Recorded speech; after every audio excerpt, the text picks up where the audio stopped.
Shalom Bapak Ibu yang dikasihi Tuhan. Apa kabarnya? Luar biasa. Luar biasa.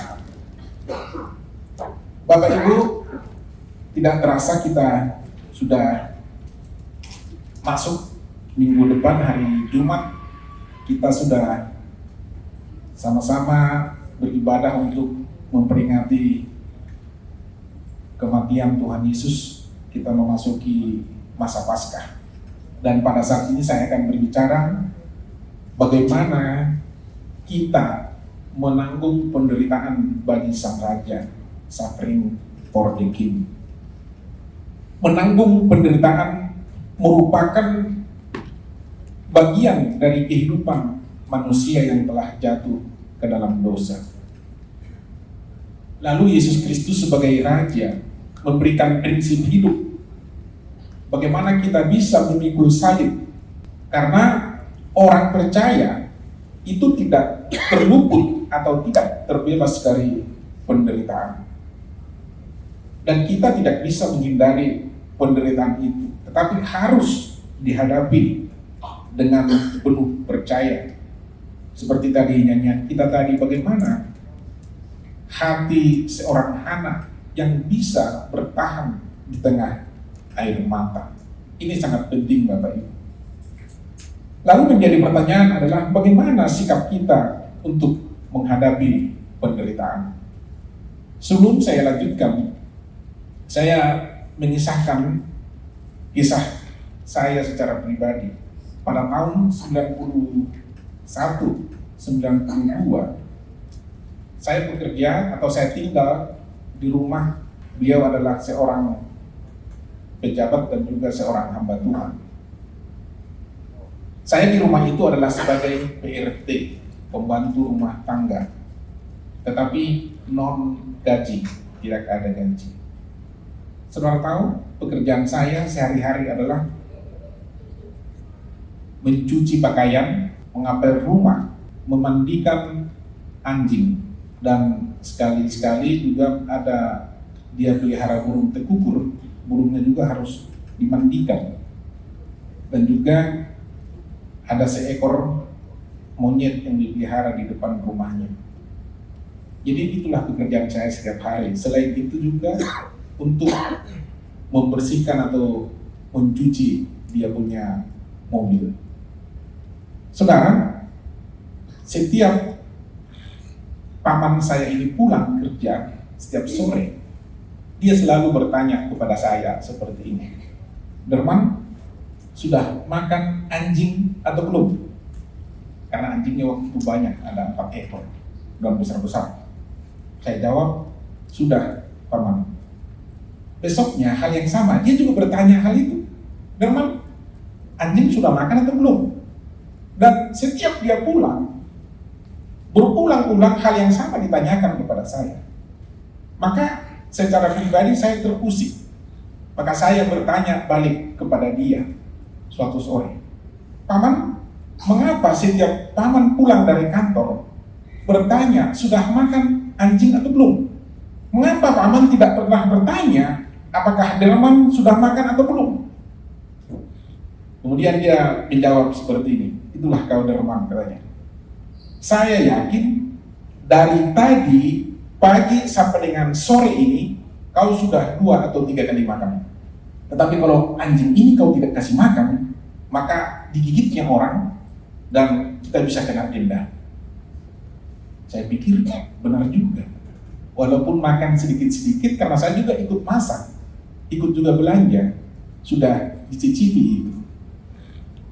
Saudara yang kasih Tuhan, saya mempertanyakan itu sebenarnya karena merasa dekat dengan dia, tapi saya sebenarnya adalah hamba di rumah itu. Sebenarnya seorang hamba tidak memiliki kedudukan untuk mempertanyakan keputusan dari tuannya. Kemudian yang kedua, setelah 1 tahun berikutnya saya tinggal di pastori gereja. Gerejanya cukup besar, agak tinggi pada waktu itu. Setiap hari Sabtu atau hari Minggu pagi, saya selalu mengapel dan membersihkan gereja itu, dan termasuk toiletnya setelah pulang gereja. Karena toiletnya itu bukan toilet modern sekarang, pencet air langsung bersih, itu harus disiram-siram dan sesekali harus dicolok pakai bambu supaya salurannya lancar. Itu pekerjaan saya pada waktu itu. Dan sesekali juga Bapak Ibu, saya menjadi guru sekolah minggu, mengantar jemput anak-anak sekolah minggu. Jumlahnya tidak banyak, 6, 8 sampai 10 orang. Saya jemput pakai, kalau orang Medan bilang kereta itu sepeda motor, pakai kereta Astuti Astrea 73. Saya bonceng di depan 2, di belakang 2, supaya tidak berjatuhan. Setelah selesai ibadah sekolah minggu, maka saya kembalikan lagi itu anak ke rumah masing-masing. Itu saya lakukan Bapak Ibu. Saudara yang dikasih oleh Tuhan, dan saya merasa pada saat itu saya lakukan ya karena saya adalah sebagai seorang hamba dan tidak ada yang bisa diandalkan di dalam diri saya. Karena tahun 90 saya tamat SMA, saya gagal masuk perguruan tinggi negeri, dan juga saya gagal masuk TNI Angkatan Darat calon tamtama. Jadi kalau tahun 90 saya lulus tamtama, mungkin saya sekarang paling hebat bengkok 3 kuning. Dan puji Tuhan lah waktu itu saya kalah tulang tenggolang. Ya. Itu Bapak Ibu, itu pengalaman saya pada masa-masa itu. Saudara yang dikasihi oleh Tuhan, dan teman-teman juga yang menyaksikan ibadah ini secara live dari Facebook maupun dari channel YouTube COP, pada 53 tahun yang lalu saya dilahirkan.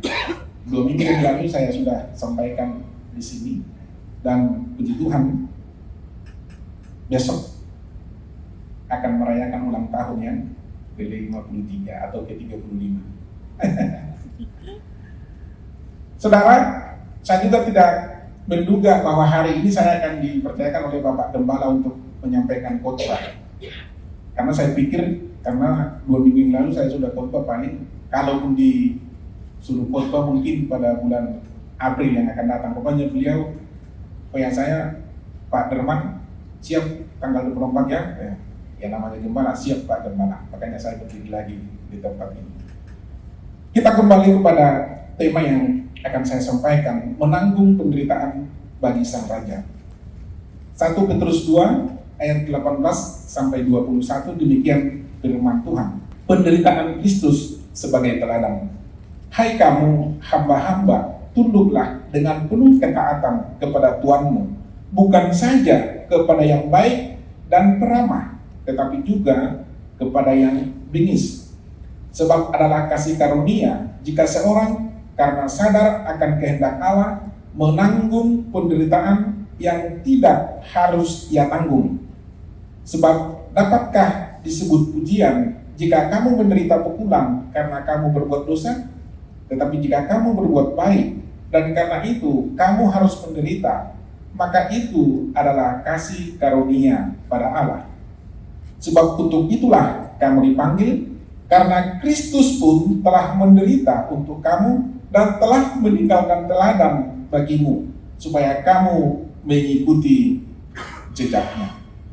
Saudara, latar belakang nas ini ditulis pada tahun lebih kurang 63 sampai 64 Masehi, atau setelah perjanjian atau di perjanjian baru, ditulis di Babilonia atau di kota Roma. Surat Petrus ini ditujukan kepada masyarakat Kristen Yahudi yang tersebar di Pontus, Galatia, Kapadokia, Asia Kecil, dan Britania. Hal ini dikarenakan karena orang Kristen menjadi korban penganiayaan pada waktu itu. Lalu apa tujuannya? Adalah untuk mendorong dan memberikan semangat atau memberikan keteguhan hati kepada orang Kristen pada masa-masa penganiayaan itu, dan menginsapkan kepada mereka bahwa dunia memang membenci orang percaya. Oleh karena itu, saudara yang dikasih oleh Tuhan, kita akan membahas ada beberapa poin penting yang akan saya sampaikan dari nas ini adalah bagaimana kita menjadi hamba yang setia. Itu yang pertama. Tadi di dalam ayat 18 dikatakan, hai kamu hamba-hamba, tunduklah dengan penuh ketakutan kepada Tuhanmu. Hamba itu adalah abdi. Dahulu ada namanya budak belian. Karena budak itu dahulu diperjualbelikan. Menghamba itu artinya mengabdi. Mengapa dahulu ada budak? Jadi ada beberapa alasan orang untuk menjadi budak. Yang pertama, sebagai tawanan perang. Kalau kalah perang, maka orang-orang itu akan ditawan dan dijadikan budak. Itu yang pertama. Kemudian yang kedua, bahwa orang itu tidak mampu membayar hutang. Maka untuk jaminan pembayaran hutang itu, maka dia sendiri yang menundukkan diri menjadi hamba kepada si berpiutang itu. Dan kemudian ada juga alasan yang ketiga, secara sukarela. Karena mungkin dia tidak memiliki ekonomi, maka dia menghamba kepada seorang tuan. Seorang hamba tidak merdeka atas dirinya, kecuali itu orang dimerdekakan dengan cara memberikan sejumlah tebusan uang. Kalau tanpa itu dia tidak akan merdeka. Maka di dalam Roma 1 ayat 1 kata Yunani yang digunakan oleh Paulus untuk hamba adalah doulos, yang memiliki arti sebagai budak, baik secara sukarela maupun secara tidak sukarela karena belian. Doulos dalam bahasa asing adalah slave, artinya hamba yang terikat. Dikatakan tunduklah kepada tuanmu. Tunduk itu berasal dari kata hupotasso. Hupotasso artinya menundukkan diri dan merendahkan diri. Artinya diberikan rasa hormat kepada tuan karena derajatnya lebih tinggi daripada hamba itu sendiri. Tadi saya katakan bahwa pada zaman Roma sudah lazim perbudakan. Hanya pada zaman sekarang ini karena ada konvensi hak asasi manusia, human rights, maka perbudakan dihapuskan.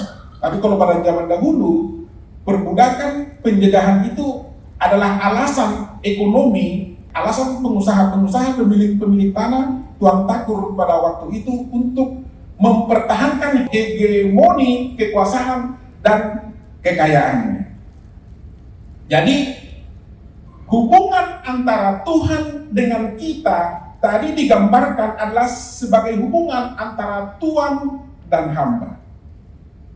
Jadi kita sebagai hamba yang menundukkan diri kepada Tuhan kita tidak memiliki otoritas, tidak memiliki kuasa, tidak memiliki hak bertanya kepada Tuhan kita, selain hanya tunduk, hormat, dan mengikuti. Itu yang pertama. Jadilah hamba yang setia. Setiap kita adalah hamba, maka jadilah hamba yang setia. Kemudian yang kedua, penderitaan sebagai kasih karunia. Dalam 1 Petrus 2 ayat 19 tadi dikatakan, sebab adalah kasih karunia jika seorang karena sadar akan kehendak Allah menanggung penderitaan yang tidak harus ia tanggung. Jadi kalau Anda menderita karena itu adalah kehendak Allah, maka itu adalah kasih karunia. Terbalik dengan pemikiran manusia atau logika manusia. Bagaimana kita bisa memandang penderitaan sebagai kasih karunia? Padahal penderitaan itu adalah sesuatu keadaan yang menyedihkan, sesuatu keadaan yang membuat kita susah, baik lahir maupun batin. Bisa karena penyakit, atau karena penganiayaan, atau bisa juga karena kerugian ekonomi yang ditanggungkan kepadanya. Saudara yang dikasih oleh Tuhan, ketaatan kita kepada Kristus, walaupun diperlakukan tidak adil, ketaatan Kristus sampai menanggung penderitaan di atas kayu salib, penuh dengan penghinaan. Bapak Ibu tahu, ketika itu diberi mahkota duri di kepalanya. Padahal mahkota itu harusnya adalah suatu kehormatan. Dia adalah Tuhan, dia adalah Raja, diberikan mahkota duri yang dihasilkan dari tanah akibat dosa. Karena semak duri itu lahir atau tumbuh sebagai dampak dari Adam dan Hawa yang jatuh ke dalam dosa. Yesaya 53 ayat 7 dikatakan seperti ini. Dia dianiaya, tetapi dia membiarkan diri ditindas dan tidak membuka mulutnya. Seperti anak domba yang dibawa ke pembantaian. Seperti induk domba yang keluh di depan orang-orang yang menggunting bulunya. Ia tidak membuka mulutnya. Saudara, pada zaman modern ini, ketika seseorang dikriminalisasi, dituduhkan sesuatu hal yang tidak benar kepadanya, maka itu orang biasanya akan menyewa pengacara handal. Atau paling tidak dia akan membela dirinya di depan pengadilan bahwa dia sama sekali tidak bersalah. Dan itu benar. Dan itulah yang seharusnya. Tetapi Yesus ketika dia diperhadapkan oleh mahkamah agama ke hadapan Pilatus, dia dianiaya, dia dipukul, dia ditindas, dia membiarkan diri dan tidak membuka mulutnya. Sebenarnya banyak pembelaan, atau dia juga bisa mengerahkan malaikat waktu itu untuk menumpas prajurit-prajurit Roma yang hendak menangkap dia. Tetapi itu dia lakukan. Dia tidak membuka mulutnya. Penuh ketaatan. Diibaratkan seperti anak domba yang dibawa ke pembantaian. Apalah kuasa dari anak domba? Terada. Lari juga terbisa, tidak sekencang larinya kijang ataupun rusa. Selain hanya pasrah digiring, dan seperti induk domba yang dibawa ke tempat pengguntingan bulu, dia tidak melawan. Karena domba itu adalah binatang yang boleh dikatakan sebagai binatang yang Cina, tidak suka melawan. Tapi kalau Anda memaksa kambing, Anda akan ditanduknya. Atau kuda, atau kerbau, diperlakukan dengan semena-mena dia akan melawan. Dia akan menandak kaki belakangnya. Tapi domba tidak bisa melakukan hal itu. Dia tidak membuka mulutnya. Dia tidak menyewa pengacara ternama dari Jakarta. Dia tidak menyewa Komnas HAM untuk membela dia. Dia tunduk dan dia taat bahwa hal itu harus dia jalani untuk keselamatan kita. Itu yang kedua. Yang ketiga adalah menderita karena kebenaran. Dalam ayat 20, 1 Petrus 2 ayat 20. Sebab dapatkah disebut pujian jika kamu menderita pukulan karena kamu berbuat dosa? Tetapi jika kamu berbuat baik dan karena itu kamu harus menderita, maka itu adalah kasih karunia kepada Allah. Kalau kita melakukan kesalahan, kita dihukum, itu biasa. Dan itu harusnya seperti itu.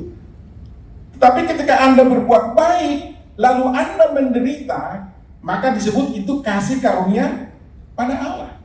Karena itu jangan jemu-jemu berbuat baik, sekalipun kamu menderita. Sekalipun tidak ada harapan untuk keluar dari situasi itu, tetapi tetaplah berbuat baik. Kata pujian dalam bahasa Yunani atau kleos artinya pujian kepada hamba yang menderita. Pujian yang dimaksud adalah hak istimewa yang diterima oleh seorang hamba karena ketaatannya kepada tuannya. Bapak Ibu, tadi di awal saya katakan tahun 91-92 saya menjadi seorang hamba.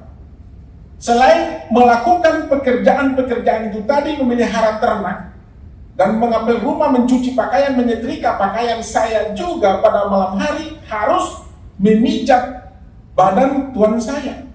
Karena kalau badannya kecapean, pulang dari kantor badannya agak gemuk, maka saya disuruh memijat badannya. Dan tidak cukup hanya 1,5 atau 1 jam. Itu bisa 2 jam.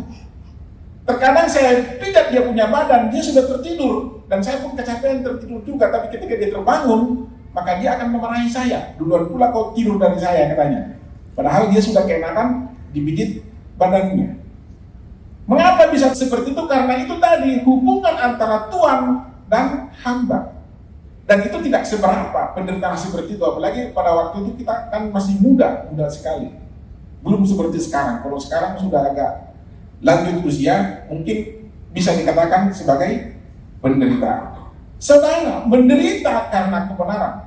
Tetapi ada juga banyak orang dan terlalu banyak orang menderita karena kesalahannya di suatu daerah. Saya menemukan ada suatu pasangan suami istri baru menikah, baru menjelang 2 tahun menikah. Kemudian sang istri menggugat cerai sang suami. Setelah diselidiki permasalahannya apa, ternyata Anda tahu, setelah mereka sepakat untuk menikah, diberkati di gereja, lalu diadakan pesta di rumah si perempuan, di pihak keluarga perempuan. Mereka ini berbeda, masih dalam satu provinsi, tetapi berbeda kabupaten, sehingga sistem adatnya berbeda. Satu dari timur, yang satu dari barat. Saudara, ketika selesai pesta adat, maka seharusnya mereka tinggal atau bermalam di rumah si perempuan itu. Tetapi Anda tahu, pihak keluarga pria, pengantin pria, menjemput pengantin pria dari rumah si perempuan itu, dibawa tidur di hotel. Sehingga Bapak Ibu mohon maaf, tidak ada malam pertama. Kemudian diadakan rapat-rapat berikutnya atas persoalan itu, dan tidak ketemu solusinya. Sampai pada akhirnya lewat dari 1 tahun mereka tidak pernah tidur satu rumah. Padahal sudah diberkati dan ada akte perkawinan dari catatan sipil. Si perempuan merasa dia punya suami tapi tidak pernah tidur dengan suaminya. Si pria juga hal yang sama. Oleh karena perbedaan sistem adat istiadat mereka harus mengalami permasalahan atau penderitaan. Si wanita seorang pegawai negeri sipil. Ketika temannya bertanya di mana suamimu, maka dia meneteskan air mata. Dia tidak bisa menjawab karena kondisi seperti itu. Mereka menderita, perempuan menderita, laki-laki menderita, keluarganya menderita karena kesalahan mereka lebih menghormati adat istiadatnya daripada mengasihi istri atau suaminya. Mereka lebih hormat kepada sistem adatnya, kepada ayah dan ibunya, daripada kasih yang telah dipersatukan oleh Tuhan melalui hamba Tuhan di depan gereja. Kakak Nona dan kakak Nyong yang masih muda-muda belajar tentang hal ini. Saya selalu berkata kepada anak-anak muda, kalau saya pelayanan kepada anak-anak muda, sebelum Anda masuk ke jenjang pernikahan, Anda wanita atau Anda seorang pria, buka mata lebar-lebar.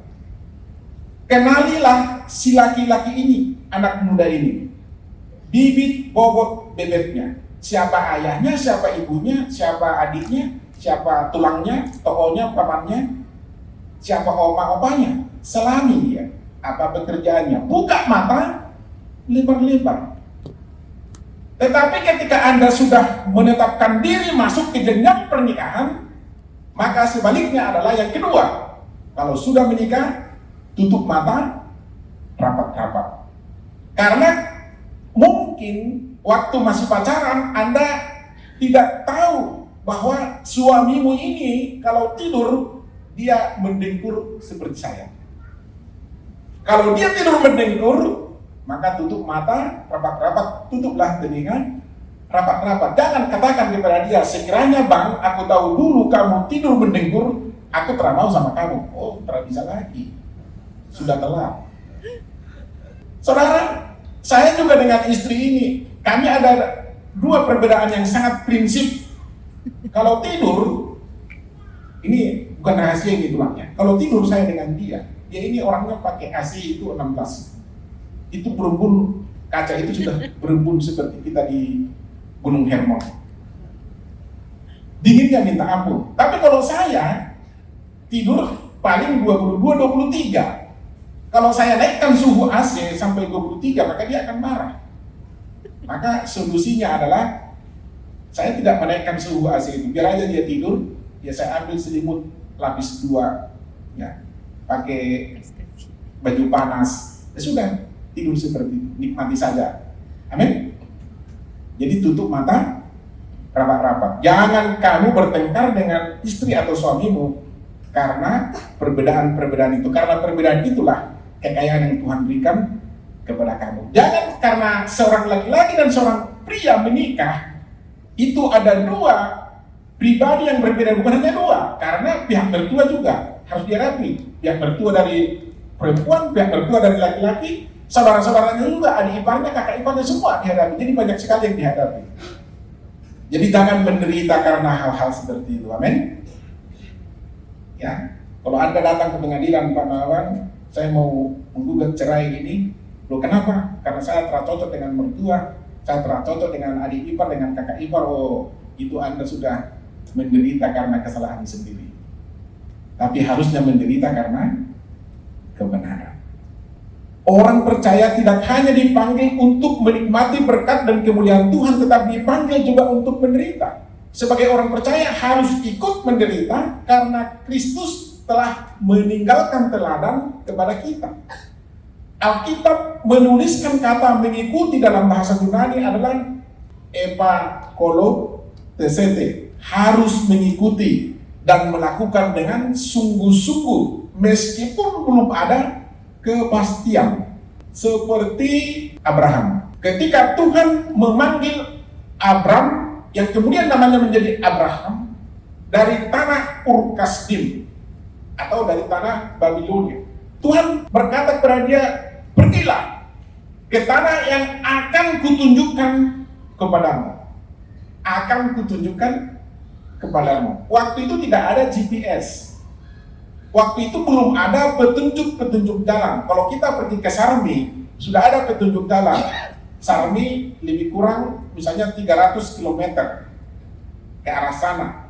Kemudian ke arah Kerong. Kerong misalnya 67 km, ada petunjuk. Kita lewat persimpangan, ada lagi petunjuk. Kalau zaman sekarang, kalau zaman dahulu terang ada, apalagi di Timur Tengah. Dan manusia tidak sebanyak seperti sekarang ini. Pergilah ke tanah yang akan kutunjukkan kepadamu. Bagaimana seorang Abraham membawa istrinya Sarai, juga keponakannya Lot, dan juga membawa hamba-hambanya untuk berangkat ke daerah yang belum dia tahu pastinya seperti apa. Mengapa dia mau? Karena dia taat mengikuti kata Tuhan. Kalau Tuhan berkata, ikutlah aku, maka ikutlah Tuhan. Amin. Anda berkata, kehidupan saya terlalu berat, atau mungkin saya bimbang, saya ada di persimpangan jalan, saya pergi harus melangkah kemana? Sepertinya tidak ada jalan keluar. Saudara, saya pernah berkata, seorang Margaret Tisbeck di Kanada, dia guru sekolah minggu orang India di Kanada. Pada tahun 1900 sampai dengan 1985. Dia ini juga seorang penulis terkenal. Dia menuliskan sebuah puisi yang berjudul Jejak-jejak Kaki Tuhan. Dia mengisahkan seperti ini, suatu malam aku bermimpi. Tuhan mengajak saya berjalan-jalan di pinggir pantai di mana ada pasir yang sangat indah. Ketika aku menoleh ke belakang, saya melihat ada dua pasang kaki, kaki saya dan kaki Tuhan. Tetapi dalam proses perjalanan itu semakin jauh melangkah, saya melirik lagi ke belakang, ternyata hanya ada satu pasang kaki. Kemudian saya tersadar pada ketika itu saya melintasi lembah ketakutan, lembah bayang-bayang maut, dan lembah kekelaman. Dan kemudian saya protes kepada Tuhan, Tuhan, di mana janjimu yang berkata bahwa engkau menyertai aku, bahwa engkau akan memegang tanganku, karena aku melihat hanya ada satu pasang jejak kaki, yaitu kakiku saja. Di mana engkau Tuhan, di mana keadilanmu, di mana penyertaanmu? Lalu apa kata Tuhan kepadanya? Anakku, aku sangat sayang kepadamu. Yang kamu lihat di belakang itu bukanlah telapak kakimu, tetapi itu adalah telapak kakiku. Kata Tuhan, aku menggendong engkau. Ternyata yang dilihat di belakang itu, yang belakangan itu adalah telapak kaki Tuhan. Kakinya telah nampak. Mengapa? Karena Tuhan menggendong dia. Saudara yang dikasih oleh Tuhan, mungkin Anda berkata kepada saya, Pak Derman, Pak Nababang, ini kondisi sulit, ini masa tidak ada harapan, ekonomi dan lain sebagainya. Saya juga melangkah, sepertinya saya mau putus asa di persimpangan jalan, hilang arah. Ingat, Tuhan menggendongmu, amin. Amin. Tuhan menyertaimu dan Tuhan menuntunmu. Tegarlah, tetaplah seperti Hana walaupun di tengah air mata. Amin. Saudara yang dikasih oleh Tuhan, sejak awal kekristenan telah terjadi penderitaan. Jadi bagaimana ini kekristenan ini bisa menyebar ke seluruh dunia? Itu terjadi karena terjadi pembantaian bagi orang-orang Kristen. Dan Anda tahu, Yesus sendiri pun hidup di dalam kemiskinan. Yesus sendiri pun ketika dia dibesarkan, ketika dia dilahirkan, maka Herodes ketika mengetahui ada raja yang baru lahir, maka dia berkata kepada orang Majus, ketika kamu bertemu dengan raja yang baru lahir itu, maka kembalilah kepada aku, maka aku akan datang untuk menyembah dia. Tetapi Anda tahu, orang Majus ketika dia mendapat mimpi, dia tidak kembali kepada Herodes, dia pulang ke daerahnya. Maka Herodes sadar bahwa dia telah dibohongi oleh orang Majus, maka dia memerintahkan harus membunuh anak laki-laki yang baru lahir sampai dengan usia 2 tahun. Sebelum terjadi pembunuhan itu, Yusuf dan Maria didatangi oleh malaikat Tuhan, bawalah anak itu menyingkir ke Mesir.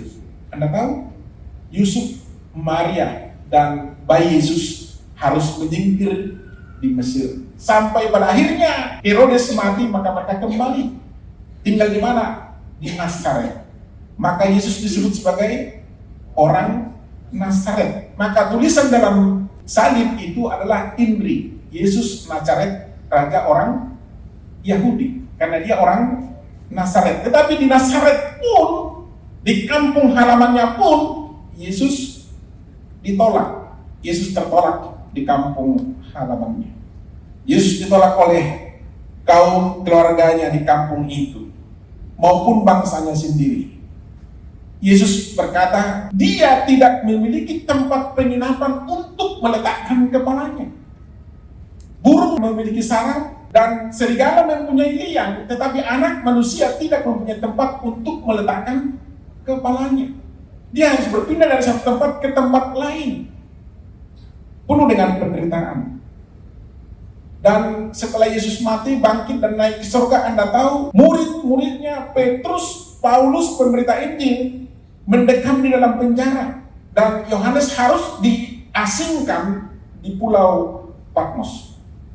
Semua rasul kecuali Yohanes mati sebagai martir.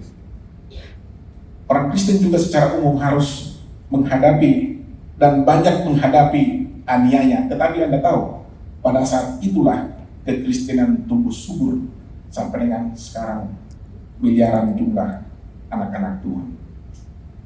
Kristus adalah Allah, tapi dia juga manusia sejati. Dia berkuasa atas kehidupan, bahkan menyerahkan nyawanya bagi dunia. Dia serahkan nyawanya kepada Bapaknya untuk menebus kita. Dia rela menderita di kayu salib. Sekali lagi saya mau katakan kepada kita, penderitaan yang terjadi atas kehidupan anak-anak Tuhan, melalui penderitaan itu Tuhan mau bekerja supaya kuasanya dinyatakan. Amin. Dalam Markus 10 ayat 43 sampai 45, melayani bukan mencari posisi. Tidaklah demikian di antara kamu. Barang siapa ingin menjadi besar di antara kamu, hendaklah dia menjadi pelayanmu. Dan barang siapa ingin menjadi yang terkemuka di antara kamu, hendaklah ia menjadi hamba untuk semuanya. Karena anak manusia juga datang bukan untuk dilayani, melainkan untuk melayani dan untuk memberikan nyawanya menjadi tebusan bagi banyak orang. Kalau Anda mau jadi besar, maka Anda harus menjadi seorang pelayan. Kalau Anda mau ditinggikan, maka Anda harus merendahkan diri. Maka sering saya katakan, jalan menuju ke atas, maka Anda harus turun ke bawah. Tidak ada orang yang ditinggikan kalau dia tidak bisa merendahkan diri. Tidak ada orang yang menjadi besar kalau dia tidak mau melayani. Maka teman-teman yang selalu setiap hari Minggu ambil bagian di dalam pelayanan, maka pada saat itulah dia sedang mengerjakan investasi dalam kehidupannya untuk meninggikan dia. Bukan meninggikan diri, untuk meninggikan kerajaan Allah, menegakkan kerajaan Allah. Dan itu investasi bagi dirinya, bagi anaknya, dan bagi cucunya. Karena firman Tuhan berkata di dalam Mazmur bahwa dahulu aku muda, sekarang telah menjadi tua. Raja Daud, aku tidak pernah melihat orang benar ditinggalkan dan anak cucunya meminta-minta roti. Di rumah orang benar, roti akan selalu tersedia. Di rumah orang benar akan selalu ada sukacita dan damai sejahtera. Anda tahu bahwa pemberita-pemberita Injil pada dahulu, penginjil-penginjil yang masuk ke tanah Papua, yang masuk ke tanah Batak, yang masuk ke Ambon, ke Manado, kemana lagi Bapak Ibu, ke daerah Kalimantan, ke daerah Nias, anak cucunya diberkati oleh Tuhan. Ketika dilakukan survei di Amerika Serikat, pejabat-pejabat penting, pengacara-pengacara hebat ternama di sana, ketika diselidiki bahwa orang-orang tuanya atau kakek-kakeknya adalah pemberita-pemberita Injil, misionaris. Saudara yang dikasihi oleh Tuhan, ketika Anda melayani, walaupun Anda menderita, pada saat itu Anda sedang menanam investasi bagi kerajaan Tuhan untuk anak cucumu, untuk generasi yang akan datang. Bersyukur Anda bisa ambil bagian dalam ibadah seperti ini setiap hari Minggu. Bersyukurlah kepada Tuhan. Tapi kalau bisa Anda naik level lagi, ikut ambil bagian, apa yang Anda bisa lakukan? Anda harus tidur lebih cepat, Anda harus ikut berkorban dan lain sebagainya. Itu kan bagian dari penderitaan juga. Tetapi Tuhan memperhitungkan itu semua. Dan yang terakhir Bapak Ibu, meneladani Yesus dalam penderitaan. 1 Petrus 2 ayat 21. Sebab untuk itulah kamu dipanggil, karena Kristus pun telah menderita untuk kamu dan telah meninggalkan teladan bagi kamu, supaya kamu mengikuti jejaknya. Ketaatannya menderita hingga mati di kayu salib. Salib penghukuman Romawi yang pada pemberontak pada waktu itu. Di atas bukit Golgota dipertontonkan, dipermalukan, dan direndahkan. Yesus disalib di antara dua orang penjahat seperti yang dinubuatkan di dalam kitab Yesaya 800 tahun sebelumnya, bahwa dia dikubur atau dia dihukum di antara penjahat-penjahat, dan juga dia dikuburkan di kuburan orang lain yang bukan miliknya, yaitu Yusuf Arimatea yang minggu lalu telah saya sampaikan. Dalam Filipi 2 ayat 6-8 yang walaupun dalam rupa Allah tidak menganggap kesetaraan dengan Allah itu sebagai milik yang harus dipertahankan, melainkan telah mengosongkan dirinya sendiri dan mengambil rupa seorang hamba dan menjadi sama dengan manusia. Rupa seorang hamba tentunya tidak cakap. Rupa seorang hamba tentunya tidak semarak penampakannya, dan dalam keadaannya sebagai manusia ia telah merendahkan dirinya dan taat sampai mati, bahkan sampai mati di kayu salib. Saudara, saya tutup dengan sebuah pengalaman dari misionaris, mungkin ini pernah disampaikan oleh Pak Gembala, David Fluke dan Spea dari Swedia. Pada tahun 1921, keluarga David Fluke dan istrinya Spea serta Joel Erickson dan Bertha berangkat ke pedalaman Afrika menjadi misionaris. David dan Sibia membawa serta David Junior, anak sulungnya yang pertama. Waktu itu baru berusia 2 tahun. Saudara, ketika mereka masuk ke pedalaman Afrika, mereka tidak diizinkan masuk ke dalam kampung itu. Karena orang kampung itu berkata bahwa dewa-dewa kami tidak mengizinkan orang asing masuk ke dalam kampung ini. Dan mereka tidak bisa berinteraksi dengan orang kampung itu. Maka David Plut beserta istrinya, mereka harus membuat suatu tempat tinggal dari tanah dekat dengan perkampungan itu. Pada akhirnya istrinya Spea terserang penyakit malaria. Maka kedua keluarga itu memutuskan untuk kembali ke Sweden. Tapi karena Spea istrinya lagi hamil, maka mereka tetap tinggal di situ sambil istrinya memberitakan Injil kepada seorang anak kecil. Dan entah dalam prosesnya Spea melahirkan dalam kondisi sakit, dan setelah dia melahirkan, maka istrinya Spea meninggal dunia. Maka David Plut menguburkan istrinya dengan penuh kekecewaan kepada Tuhan. Karena bukan hanya istrinya yang meninggal, tetapi anaknya juga, anak sulungnya juga terserang penyakit malaria. Dan ketika itu anak yang pertama itu duluan dikirimkan melalui keluarga Berta ke Swedia. Saudara, ketika istrinya meninggal dunia dan dia pun merasa tidak ada lagi harapan untuk terus melakukan penginjilan di kampung itu, maka dia juga memutuskan untuk kembali ke Swedia, naik kapal laut. Anaknya yang baru lahir, seorang perempuan namanya Aina, karena istrinya berkata sebelum meninggal, berikan nama Aina kepada anak ini. Aina juga dititipkan kepada keluarga misionaris di kantor di Afrika. Dia kembali ke Swedia.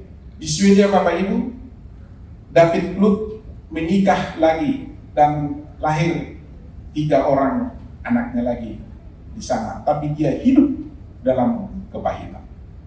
Saudara, Aina yang kemudian namanya Eji dibawa oleh misionaris untuk kembali ke Amerika.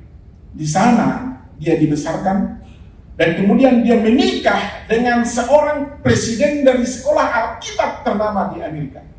Jadi orang besar di sana. Eji atau Aina membaca surat kabar bahwa ada berita, surat kabar berbahasa Swedia, Afrika, bahwa ada tulisan kuburan dari mamanya. Maka dia tertarik dan kemudian dia pergi ke Swedia untuk mencari di mana sang ayahnya ini. Tetapi sebelumnya ke Swedia, dia singgah di Inggris. Di sana ada penginjilan, ada di sana kebaktian kebanggaan rohani yang dipimpin oleh orang Afrika kulit hitam. Saudara, selesai khotbah, dia mendatangi sang pengkhotbah, Aina yang bernama Eji belakangan. Dia datangi dan dia kenalan. Apakah kamu kenal dengan David Plut dan Spea? Kemudian sang pengkhotbah ini berkata, akulah anak yang dilayani oleh Ibu Spea dan David Plut. Anda tahu, dia sudah menjadi seorang pendeta hebat. Jemaatnya 110.000 orang. Gerejanya sangat besar. Pelayanannya juga sangat besar dan sangat dahsyat pada waktu itu. Mereka menangis Bapak Ibu. Saudara, setelah itu Eji atau Aina pergi ke Swedia untuk mencari saudaranya, dan dia bertemu dengan kakaknya David Junior. Tapi kakak tertuanya juga sudah alkohol, sudah mabuk-mabukan, dan dia hidup dalam kepahitan.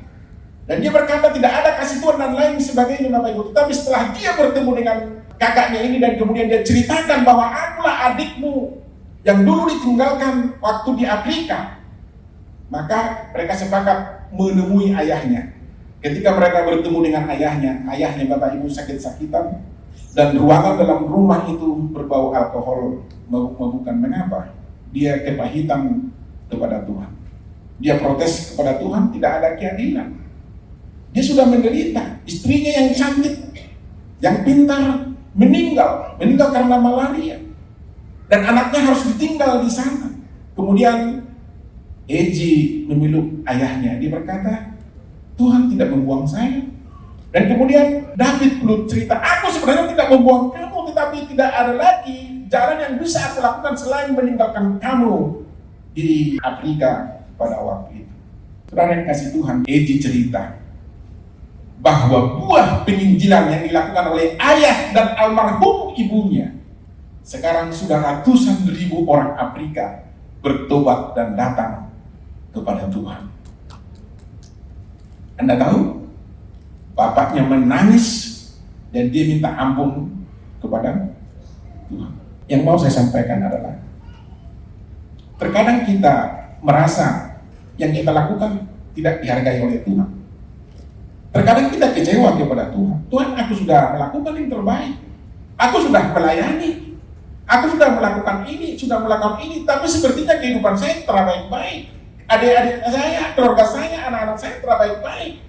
Sepertinya Tuhan tidak berpihak kepada saya. Atau justru Anda berkata seperti Ayub sebelum dia dipulihkan oleh Tuhan, bahwa Tuhan menantang dia, bahwa Tuhan mencari-cari kesalahan dia. Mungkin saja seperti itu, sama seperti David belum kecewa kepada Tuhan. Tapi pada akhirnya ketika dia tahu bahwa putrinya menjadi seorang istri dari direktur sekolah Alkitab di Amerika, dan buah pelayanannya yang dulu hanya satu anak kecil, kini menjadi pendeta ternama dan memenangkan ratusan ribu orang. Dan Anda tahu, setelah masa pemulihan itu tidak berapa lama lagi, kemudian David Lut meninggal dunia usia 74 tahun dalam berdamai kepada Tuhan. Eji dan saudaranya pergi ke Afrika, menjumpai dan berziarah ke makam mamanya. Ternyata makam mamanya dirawat oleh orang-orang Afrika di sana. Luar biasa Bapak Ibu Saudara kasih Tuhan. Sekali lagi, sekecil apapun yang Anda lakukan kepada Tuhan, walaupun sepertinya Anda menderita, Tuhan perhitungkan itu. Di masa sengsara ini, sekali lagi lakukanlah apa yang bisa Anda lakukan. Ikutilah jejak Tuhan, sekalipun sepertinya Anda menderita. Saya terlalu yakin percaya bahwa kehidupan kita semua diberkati oleh Tuhan. Amin. Demikian juga saudara-saudara kita yang boleh menyaksikan ibadah ini dari siaran langsung di BICOP. Tuhan memberkati Anda dimanapun Anda berada. Saudara-saudara saya mungkin ada yang ada di Indonesia Barat atau dimanapun yang bisa menyaksikan ini. Kiranya Tuhan dan kasih Tuhan memberkati kita semua.